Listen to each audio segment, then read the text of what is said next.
ഈശ്വര പരീക്ഷയിൽ പാസ്സാക്കണേ. ആദ്യം ഈ ദൈവത്തോട് പ്രാർത്ഥിക്കാം, പിന്നെ ഈ ദൈവത്തോട്, പിന്നെ ഈ ദൈവത്തോട്. മോള് പാസ്സായ ആദ്യം ബിരിയാണി ഉണ്ടാക്കണം, പിന്നെ പായസം ഉണ്ടാക്കണം, പിന്നെ ഹൽവ ഉണ്ടാക്കണം. അവളെങ്ങാനും തോറ്റു കഴിഞ്ഞാൽ ആദ്യം ഇതുകൊണ്ട് തല്ലണം, പിന്നെ ഇതുകൊണ്ട് തല്ലണം, പിന്നെ ഇതുകൊണ്ട് തല്ലണം. നിന്റെ റിസൾട്ട് വന്നോടി? വന്നിട്ടില്ല അച്ഛാ, കറങ്ങിക്കൊണ്ടിരിക്കുക. എന്ത് കറങ്ങിക്കൊണ്ടിരിക്കാന്ന്? വന്നിണ്ടാവും, 4-5 തോറ്റുണ്ടാവും, അതാണ് മിണ്ടാണ്ടിരിക്കുന്നത്. തോൽക്കോ മോളെ? ഇല്ലമ്മ വന്നിട്ടില്ല, ഇപ്പോഴും കറങ്ങിക്കൊണ്ടിരിക്കുക. അപ്പുറത്തെ ടുട്ടുമോളുടെ വന്നല്ലോ റിസൾട്ട്. എന്റെ അച്ഛാ എല്ലാരും ഒരുമിച്ചാവും നോക്കണ്ടാവാ. ശരി നോക്ക് തോറ്റ. അച്ഛാ ഇവള് പഠിച്ചു വലുതായിട്ട് വീട് നോക്കുന്നു വിചാരിച്ചിരിക്കായിരുന്നു. എന്തിനമ്മ ഇപ്പൊ കരയണേ? റിസൾട്ട് ഇതുവരെ വന്നിട്ടില്ല, കുറച്ചു കഴിഞ്ഞാ വരും. സർവർ ബിസി ആയിരിക്കും. ഇല്ല, വരില്ല.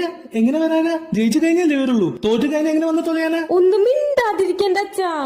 ഈശ്വര, എന്റെ മോളെ എങ്ങനെയെങ്കിലും എക്സാമിന് പാസ്സാക്കി തരണേ. എന്തിനാ അമ്മ ഇപ്പൊ കരയണത്? റിസൾട്ട് ഇതുവരെ വന്നിട്ടില്ല, കുറച്ച് ടൈം കൊടുക്ക.